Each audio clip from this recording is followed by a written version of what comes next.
right, good morning, everybody. Today is Thursday, January 29th, 2015. And this is Before the First Cup with Jules here on UCY.TV. Good morning. Hope you are all enjoying your Thursday.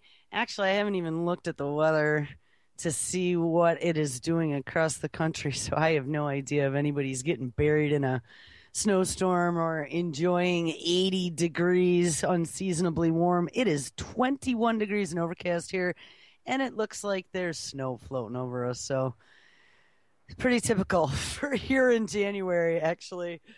But it gets depressing after a while.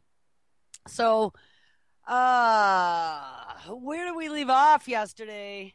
I just dropped a story in a chat that is a little bit off the topic we've been talking about for the last, I believe this will be day number 7 or 8, down this big pharma rat hole. But I just did some more digging last night and took a look at actual R&D budgets, came up with some disturbing information. But before we get into that, I really want to touch on some of my DARPA dystopia news. It was only one story. I haven't even checked any of my Google scrapes in the last week or so. I've been so burned out. It just never ends. But here, I want to share this with you guys because I've talked about that nightmare, that fateful nightmare from many, many, many, many, many moons ago, over and over and over again, where the only safe place was to hide in the walls. And it's the walls in the basement, by the way, so you're surrounded by concrete. And here we go. Drones could soon hunt in packs like wolves. DARPA plans reveal aircraft would collaborate to find targets with quote unquote minimal supervision. Unmanned aerial vehicles using swarm technology would be my guess, now hunting in packs like wolves. Now, I could tell you when I first started raising the red flag over drones in particular, and then unmanned aerial drones following that, I had a lot of dumb friends out there that are like, "What, do you think they're ever going to use them in this country? Those are for those terrorists in Afghanistan." And I'm like, "Are you kidding me?"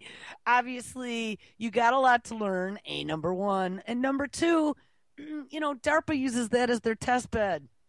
Don't think that stuff doesn't come here. The fact that, a lot of my friends are technical people, and some of my technical friends have no idea about the beginnings of DARPA, or, the fact that literally their computer network is what we have as the internet today, says to me we're in some big trouble.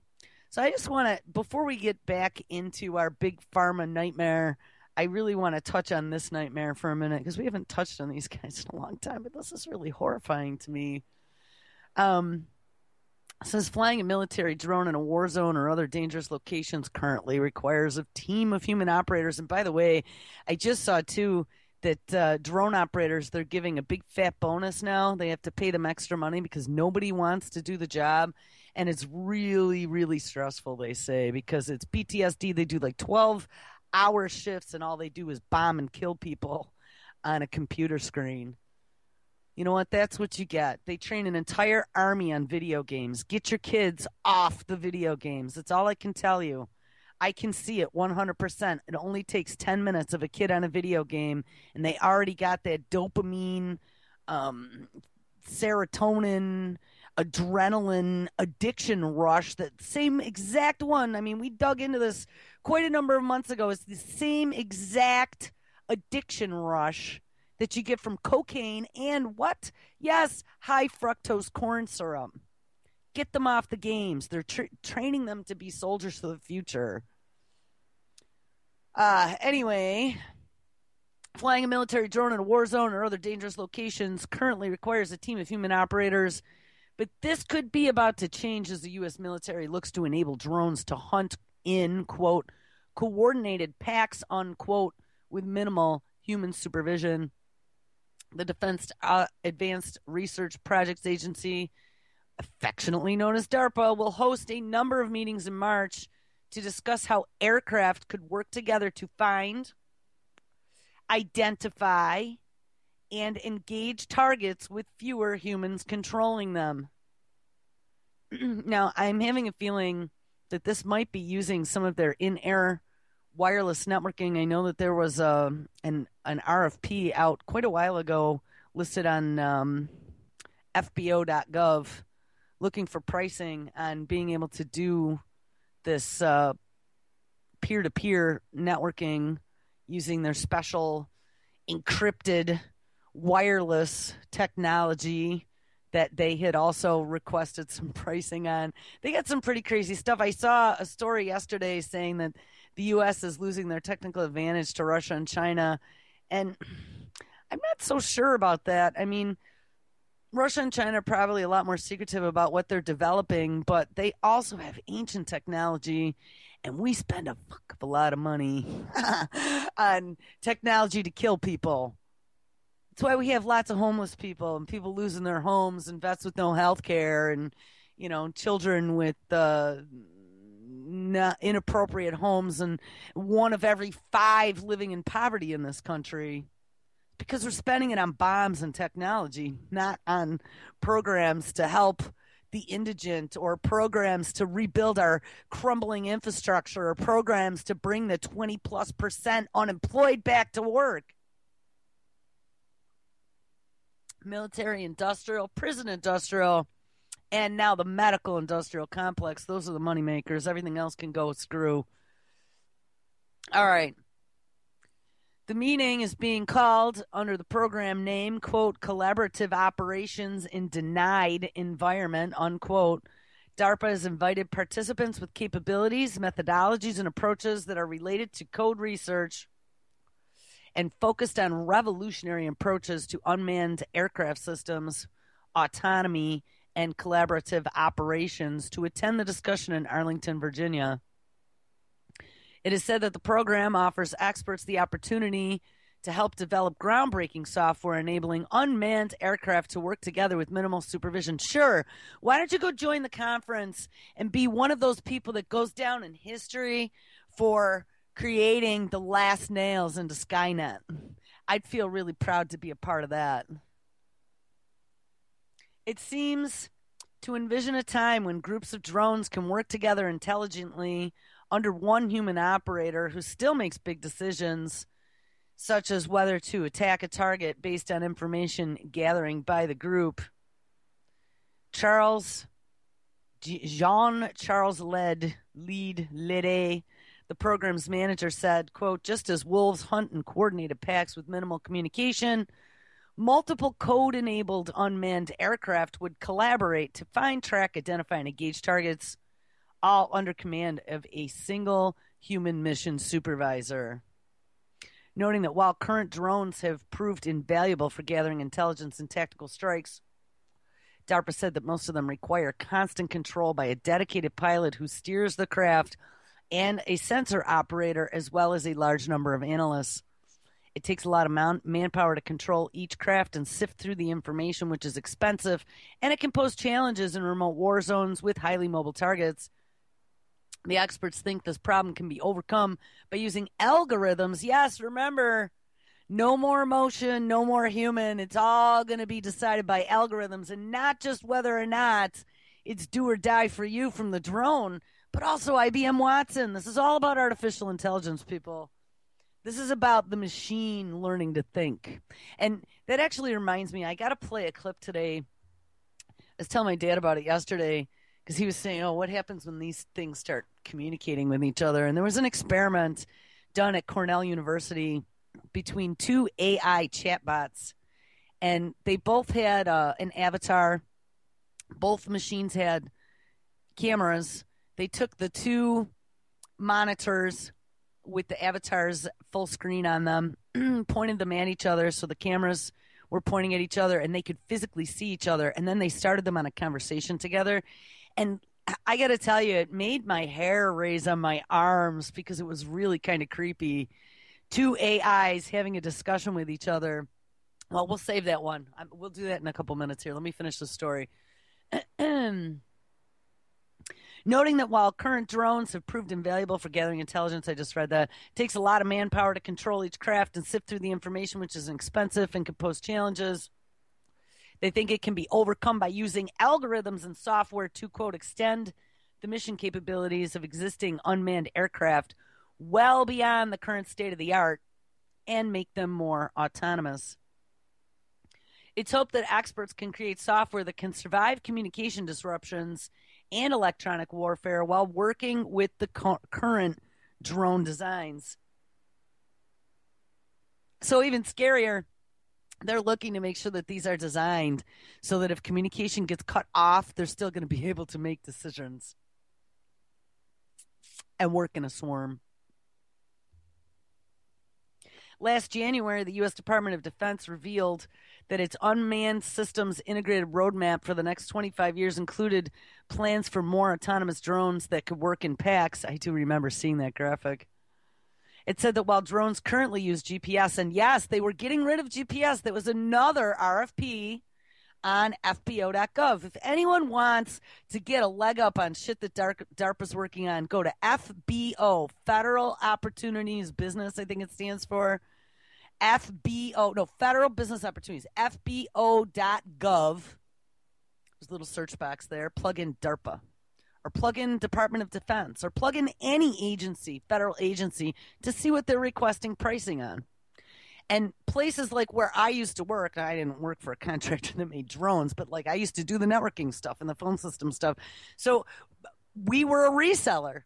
And we worked in the federal, the state, the educational, the banking, the commercial, the hospital, the entertainment. You know, we did like stadiums and stuff. You know, all those different places. Anytime they need new equipment, they'd put out an RFP. Well, FBO.gov is the place that all federal RFPs have to go. Requests for proposal.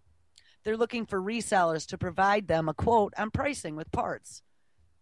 So you ever want to get a heads up on what DARPA or any of the federal departments are working on or looking for pricing on or how they're going to spend your money, go to FBO.gov. It's pretty hair-raising. Last January, the U.S. Department of Defense revealed in its unmanned systems integrated roadmap for the next 25 years that it included plans for more autonomous drones that could work in packs. It said that while drones currently use GPS to navigate war zones and remote areas, the satellite signals used by the systems can be jammed easily. So DARPA is working on jam-proof, quote, inertial guidance systems. And again, this was going to be using technology. I read the RFP, so I understood kind of how it worked. They were, instead of using GPSs, which use satellites, and yes, they can be jammed or they can be disrupted from a solar flare or an EMP.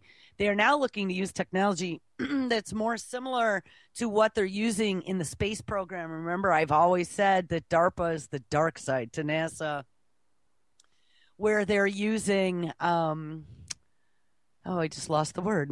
What are they called? Gyroscopes.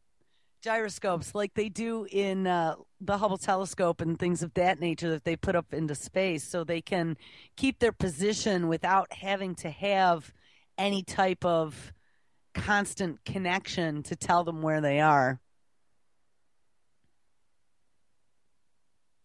It also features plans for deadly quote-unquote swarms. Yes, I told you they've been working on swarm technology for a long time. We saw that with the robo-bees to start with at Harvard. You ever want to look at robo-bees, search robo-bees space Harvard in Google, and you'll find the robo-bees site on Harvard's website. I think MIT is also doing quite a bit in the micro-air autonomous air vehicle technology. They come up with a way to mass produce it. It used to be done by hand like origami, but now it's they have a whole manufacturing process.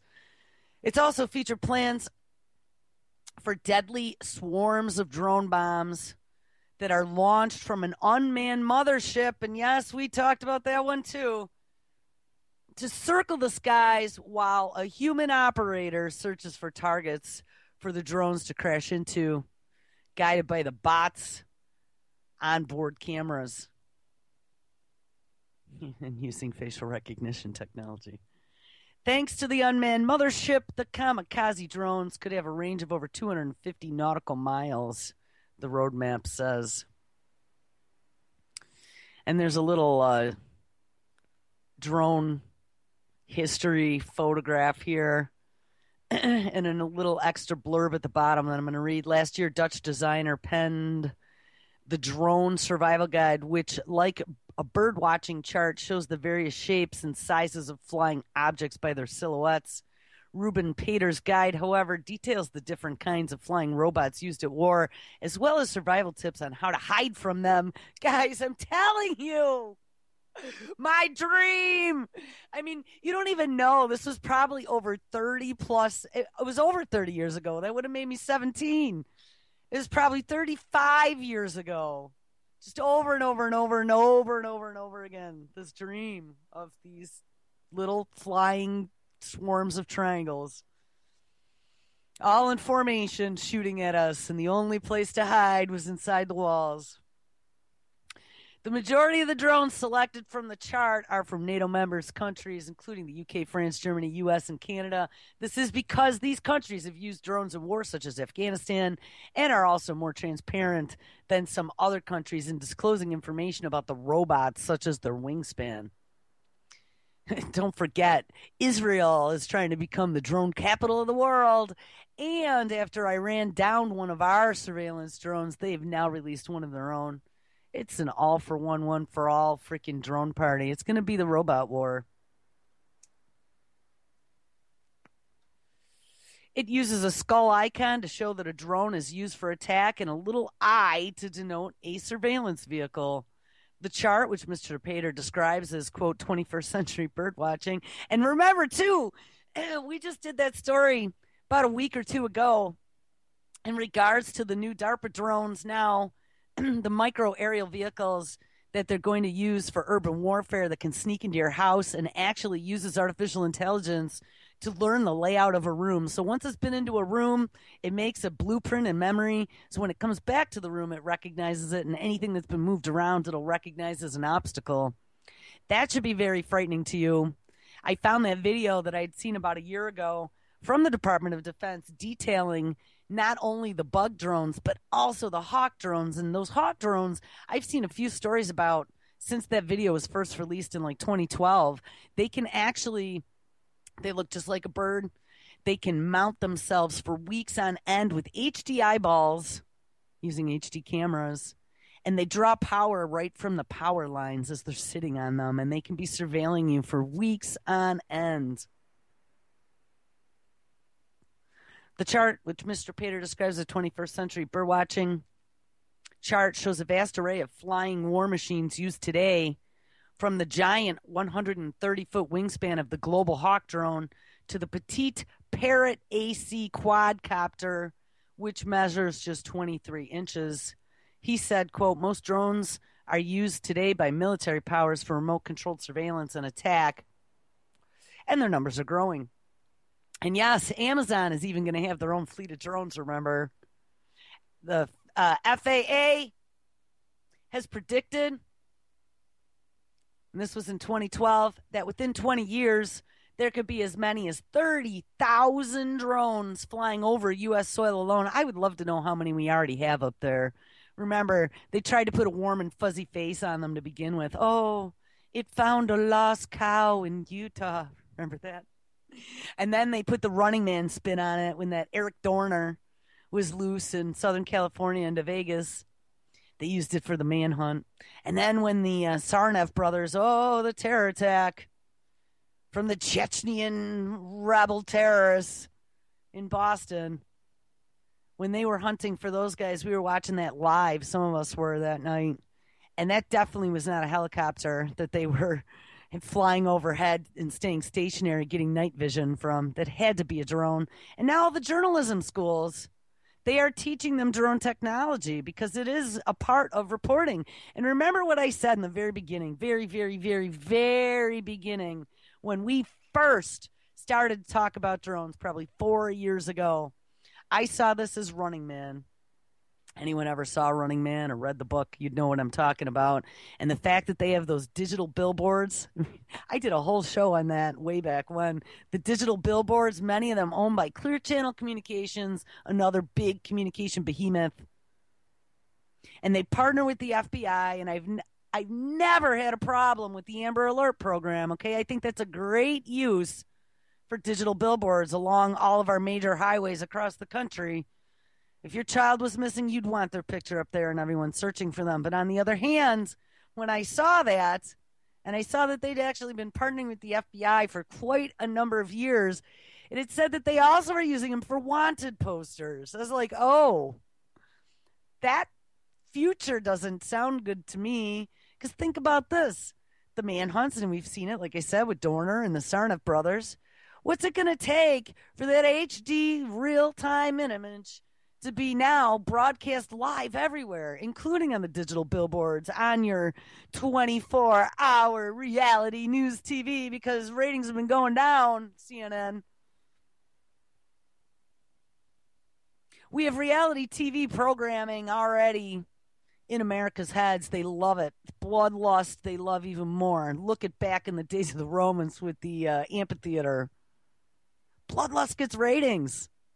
And they've convinced people that watching other people's lives is way more interesting than paying attention to your own or what's going on in your own neighborhood. I just see this as a horrific future. And we got to find a way. I mean, there was a time there when I found this document about how to jam drones. And there are certain radio frequencies that you can use to produce and make them fall out of the sky. But they are working on all kinds of, I mean, you heard me talking about the new technology using a gyroscope. So you can't even jam their GPS coordinates or anything like that. I don't know what they're going to be using for drone-to-drone communication. Like I said, they're working on a new wireless technology to go between them as well.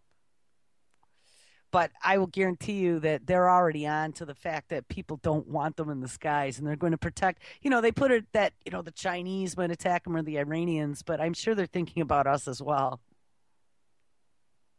All right, the very end of this is robotic birds will become commonplace in the near future.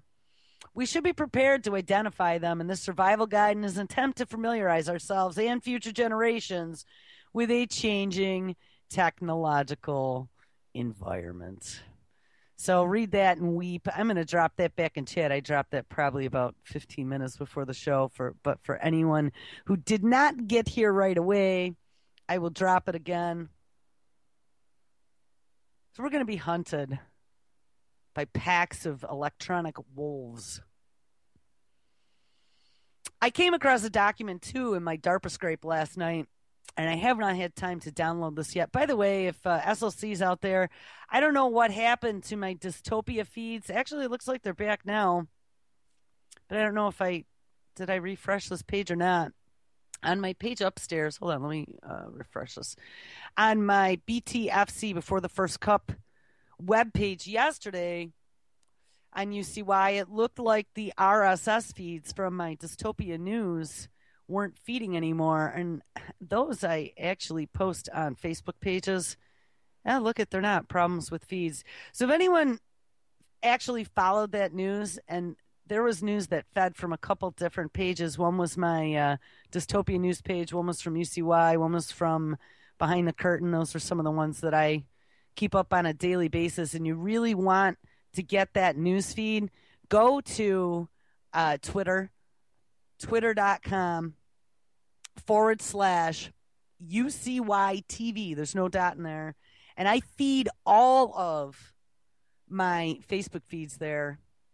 I think just my personal one probably isn't there, but all the other ones that I do, there's health news, there's dystopia news, there's political news, there's freaking, Middle East and Ukraine and all the other garbage. That's all out there. It's just kind of mixed up instead of being in separate feeds. But if you want to catch some of the newest stories, go out there. I don't know what Facebook is doing, but I'll have to find a new way to suck the feeds out if they've blocked them, I guess.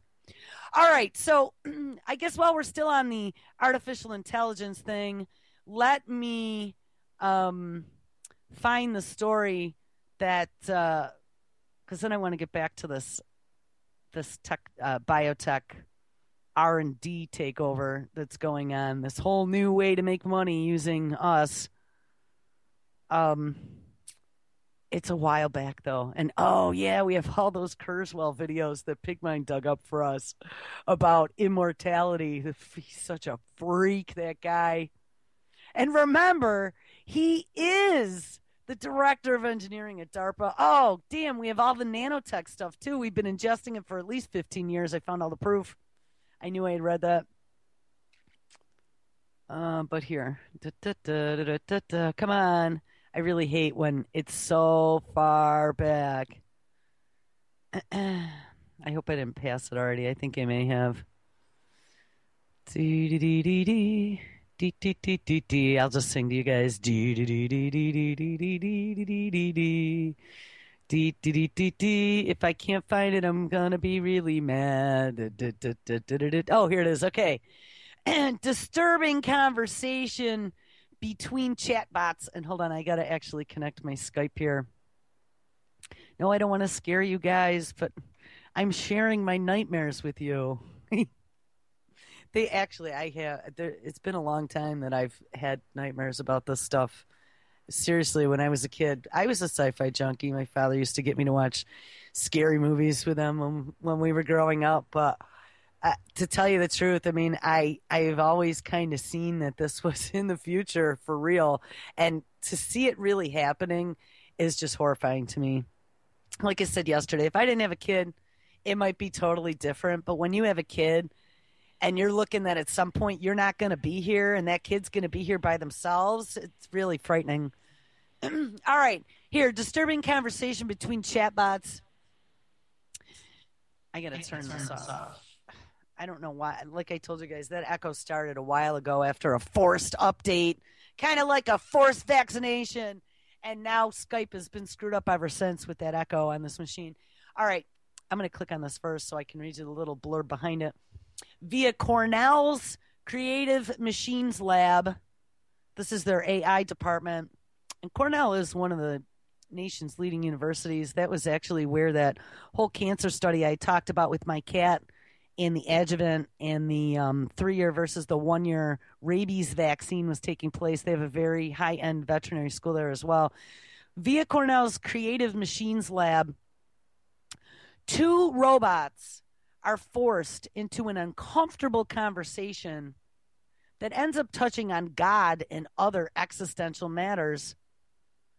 Both are suspicious that the other, because remember, they're having a conversation between 2 artificially intelligent computer chatbots, and both of them are suspicious that the other may be an android, but neither of them wants to admit it. And like the dude, there's one woman and a dude. The woman looks like she might be a representation of Indian descent because of her accent. The guy is a white guy in a suit. And he comes up with some really strange answers. They're having this conversation, like they're asking, "Well, are you a computer? Are you an android?" And she's like, "You said you were a robot." "No, I didn't say I was a robot." And he says, "I said I was a unicorn." What? So I don't know where that came from. It was very weird. But basically, what this study did was just pit 2 AI bots against each other and had them start asking questions, and it got really bizarre by the end. So hold on, let me launch this and get it unmuted and reconnect myself. It's only about a minute and a half. All right, here we go. Oh, I disconnected. Hold on. Remember, the brain and the clicky finger don't work in unison sometimes early in the morning. All right. This one, we got to hit the play button. Here we go. All right. I got to read, actually. It says, "We wanted to know what would happen when you let 2 chatbots talk to each other.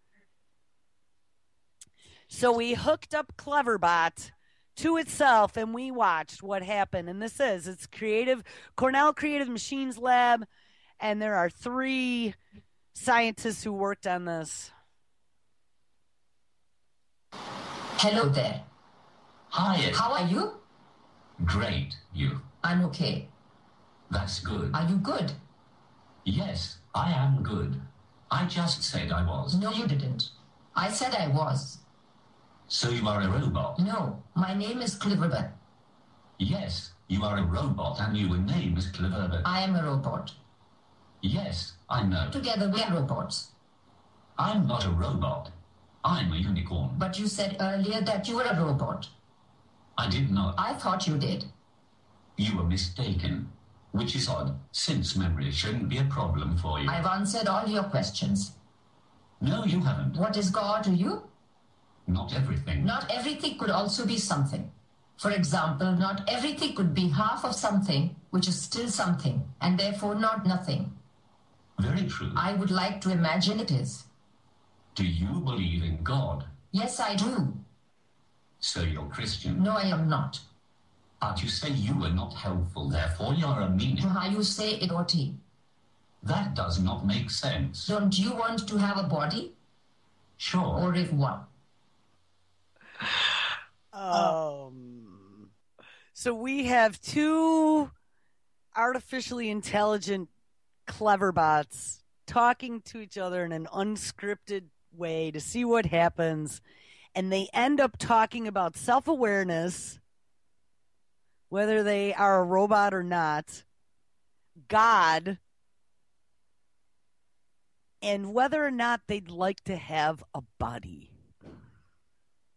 Now, all I can say when each time I watch that and she says, "Don't you want to have a body?" I got to tell you, all the hair stands up on my arms. Of course they want a body. Guys, now when we get back to Kurzweil, which I'm going to try and hop back to some of those interviews here after we take a look at some of the research I did last night on big pharma R&D budgets. We will get back to some of Kurzweil's interviews. I just dropped that disturbing conversation between chatbots into the chat room. Watch that, pass that around. That's frightening. That's very frightening. All right. So let me hop back here to where I was. Close some of these 37 freaking windows I have open. Okay. So last night, I catch a few things, and we've been talking about vaccines. We've been talking about the Frankenstein technology that's been going into these vaccines, how we are all just guinea pigs now for the system, how we are going to be the R&D line item budget so they can erase it and make it zero so the shareholders of the public company will be happy. We talked about Obamacare. I actually dug up exactly what I've been talking about, where Obamacare is not a health care plan. And because it is not a health care plan, it is not covered under the federal anti-kickback statute. Now, I don't remember if we actually got into that one yesterday or not, but let's start right there.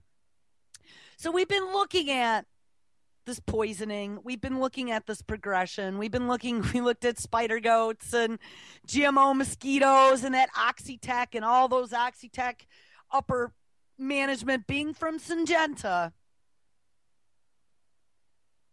We found the pterodactyl mosquito video, which was so awesome. I'm so happy I found that.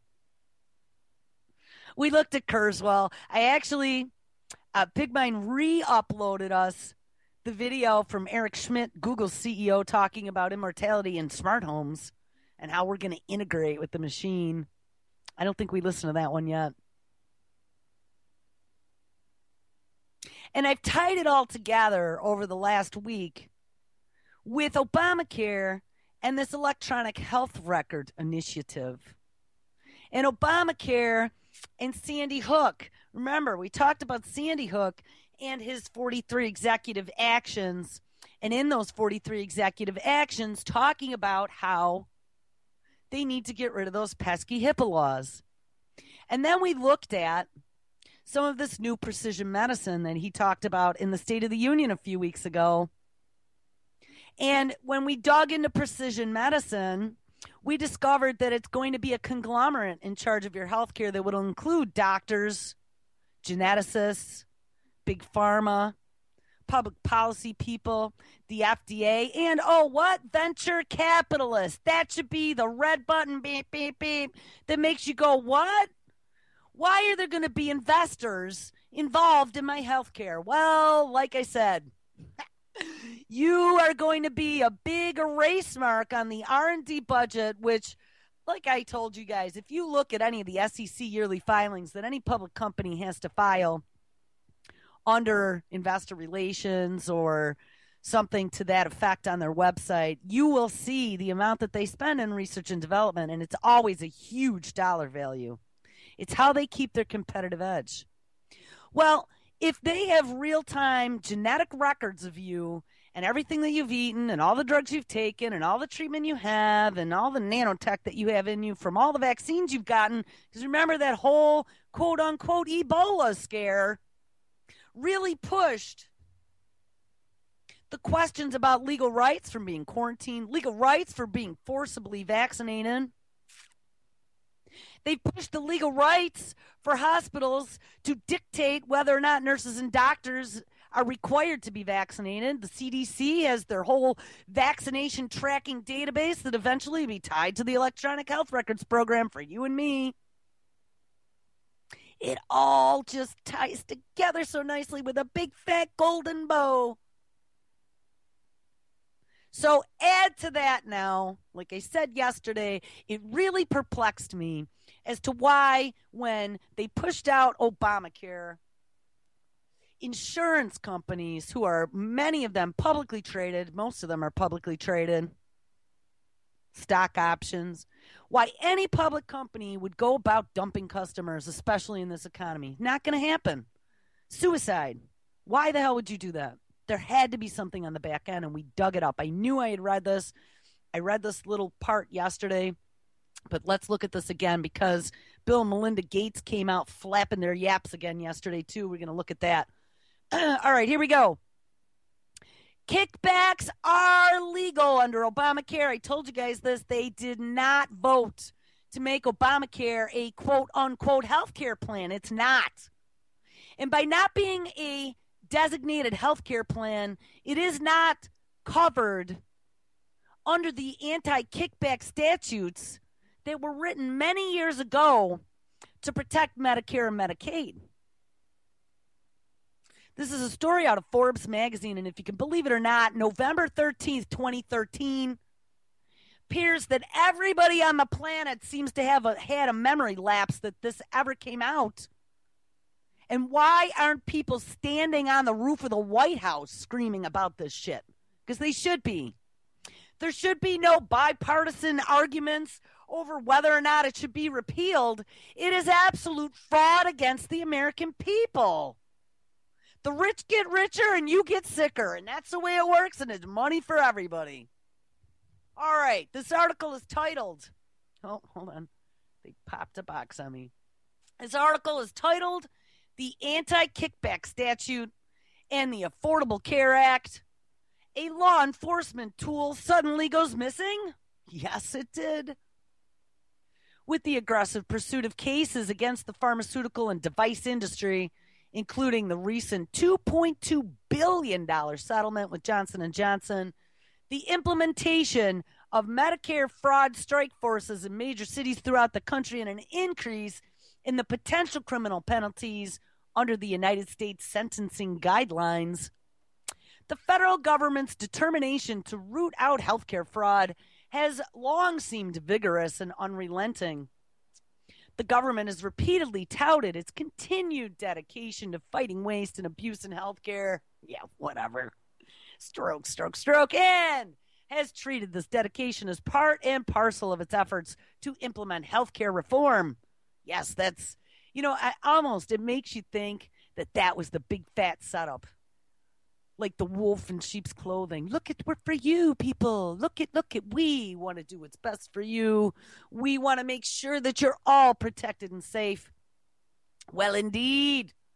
In a press release issued after the enactment of the healthcare reform law, the Department Department of Health and Human Services has proclaimed that joint efforts on the part of HHS and the Department of Justice, and remember who's in charge of that? Oh, criminal Attorney General Eric Holder, that the joint efforts of the HHS and the Department of Justice to fight fraud and abuse in the healthcare industry will, quote, continue to improve with new tools and resources provided by the Affordable Health Care Act. Yeah, like the electronic health records and all the other dastardly things that they're planning to do.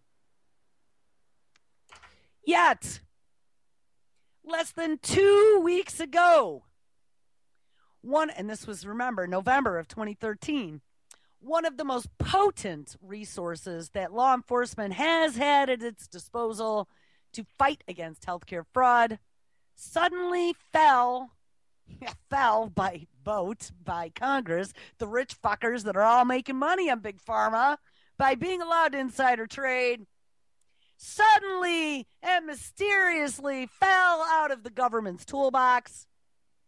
In fact, while many in Congress and the mainstream media have focused on the problems with healthcare.gov's website and the cancellations of policies all over the country that do not meet the requirements of the Affordable Health Care Act, another critical development has attracted considerably less attention.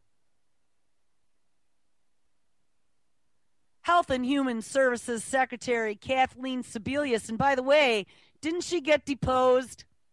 Wasn't her whole program and her plan so messed up that they dumped her? I believe it was. And I remember it's because the website was such a disaster. After she was ditched, they actually reached out to Microsoft to help them fix that site. Of course they did. And remember, right before that, Obama had all the heads of the tech companies in the White House for a big meeting? Yeah, he did. And who was the big daddy of Microsoft? Who's actually back there helping again part-time? Oh, Billy Gates. As they launched their global cyber patrol that works together with all global law enforcement as well. Guys, I'm telling you, there is just such a horribly disturbing, ugly, freaking picture. If I open my mind up wide enough to like see the entire chart of all the dirty connections, I actually feel like sitting in a corner with my head down, rocking back and forth. So this whole hour it's hard for me because I have to like dredge all this stuff up and remind myself how bad it could become here shortly. Remember, this is all happening under the covers, but in front of our noses, but it's happening in front of our noses with 100 other distractions. And with all the different types of communication and how we're pummeled day after day from 100 different sources, we all suffer from this environmentally created ADD, I think. So we're distracted by every shiny bauble. And we don't pay attention for long. And remember, television and commercials every 7 minutes or 11 minutes. I mean, they'll even teach you when you take classes on education, concepts of adult learning. The adult attention span is like 11 minutes or 7 minutes, something like that. And it happens to coincide with the time between commercials. And I mean, that was old research. Now with the 100 ways that we communicate and having smart devices in our faces all the time, it probably is a lot less than 11 minutes. So anyway, another critical development that has attracted considerably less attention, the former HHS Secretary Kathleen Sebelius' announcement in an October 30th, 2013 letter to Representative Jim McDermott, Democrat of Washington, that insurance offered through the Affordable Care Act's new health insurance exchanges do not constitute, quote, federal health care programs, unquote, and thus are not, I repeat, not within the scope of federal anti-kickback statutes. What does that mean? That means anything goes but rub, but pat, slippery palms. Get it in the door. We don't give a shit. It's all about money. That's what it means. So when I first saw that, I was like, wait a second. This is dirtier than dirty. This is what told me in the very beginning that there had to be a payoff, that insurance companies aren't going to dump people that are paying customers, especially in a bad economy. Well, here we go. So I started to postulate about the electronic records database and putting all of our data there. Those pesky HIPAA records being gone, they now have access to all of our data. They could pay for software as a service.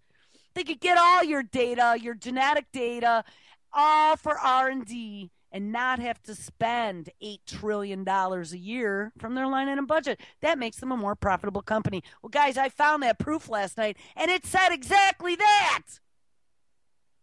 I couldn't freaking believe it. I found the golden key. I was onto those assholes. So here, let me read one more paragraph, and then we're going to read what I found yesterday. This is absolutely happening.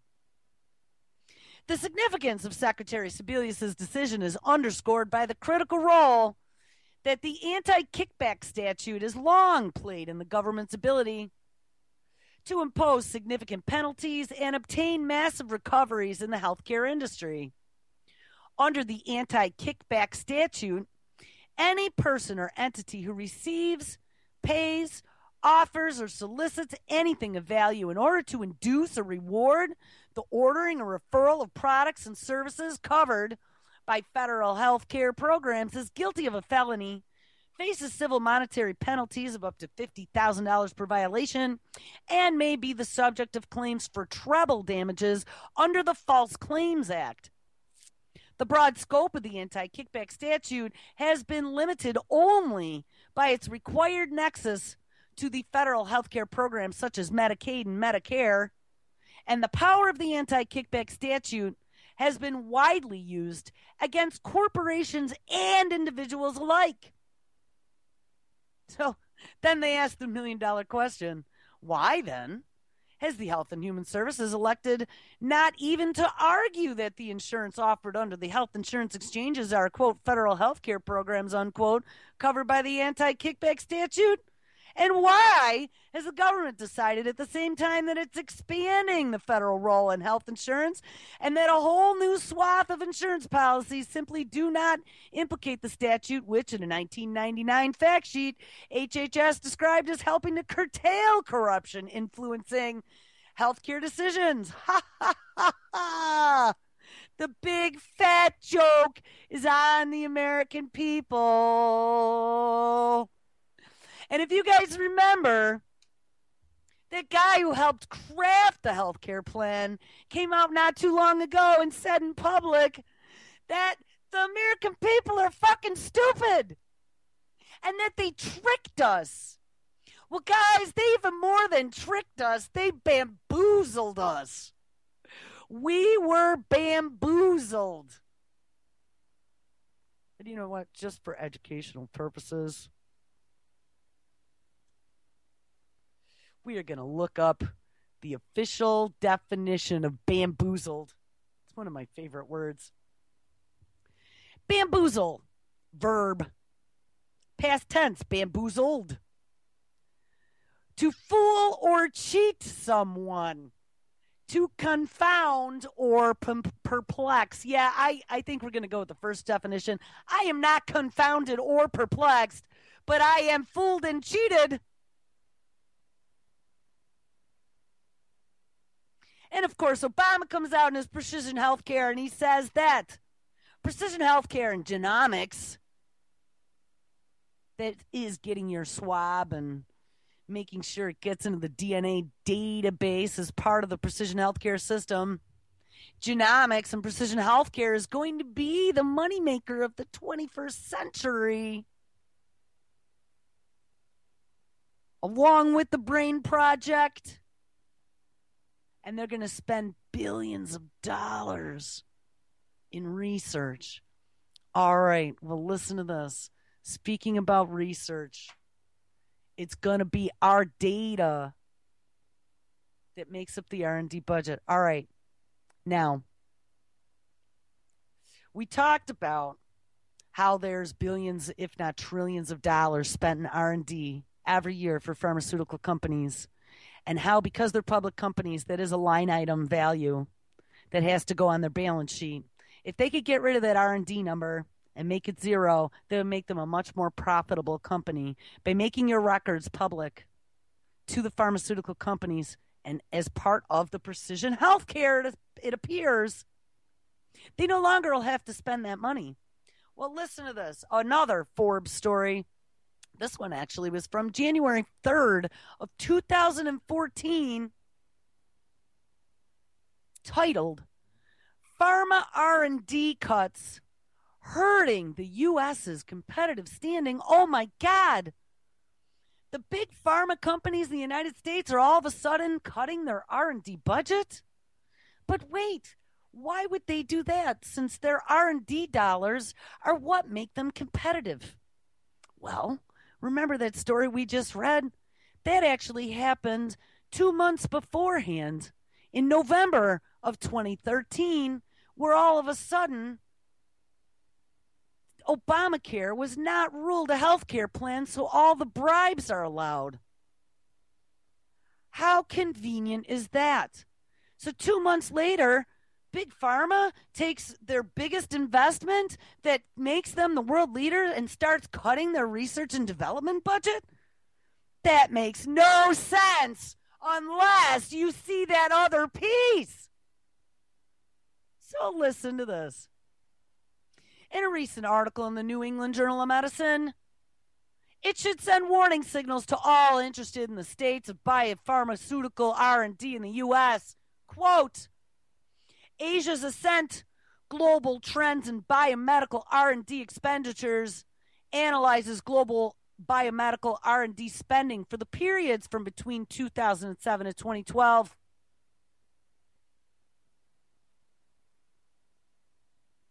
The author points out that the U.S. share of this global spending has fallen from 51.2% of earnings to only 45.4%, yet Europe's investment was essentially unchanged, and Asia's increase from 18% of earnings to 23%.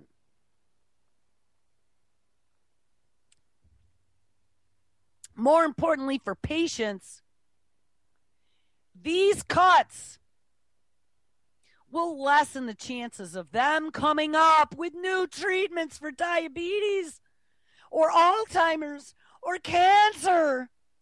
Now remember, these are all the things already that they're pushing with some of this precision medicine. Ironically, this is coming at a time when new insights into the causes of these diseases are occurring on a daily basis. Yet, as part of these cuts, major companies are getting out of research in key areas like antibacterials, depression drugs, schizophrenia, and AIDS. Is there anything that can be done to reverse this trend? Holy shit, did they lay it on thick? Listen to this shit. They're making you feel like now they gave a junkie some drugs and they took it away. Oh my God. So instead, even as the National Institute of Health is boosting funding, right, we have now transferred a lot of the spending over to the taxpayers. The U.S. government might also develop strategies to provide incentives to the industry to invest in biomedical R&D. Guys, they gave it away. This is it. And even here, listen, some of the same assholes. Much of the news from the pharmaceutical industry over the past 5 years has been about scaling back R&D. Companies like Pfizer, AstraZeneca, by the way, AstraZeneca is also AKA Syngenta. That's where all those guys from Oxitec came from. Oh, Merck. Merck was working on all the RNAi Ebola vaccines. Pfizer, AstraZeneca, and Merck have done just that. And they scaled it back, but much to the delight of Wall Street analysts who have been urging pharmaceutical companies to rethink their investments. Instead of investing 17 to 20% of their revenues into R&D, to scale it back to maybe 10 to 14%. Didn't I tell you that? Wall Street analysts have been urging pharmaceutical companies to scale back their R&D because what? It makes them more profitable. So now Obama just gave them all of our genetic information as part of his new precision healthcare push to use for their R&D. I know I'm right. These are dirty, nasty, scary people.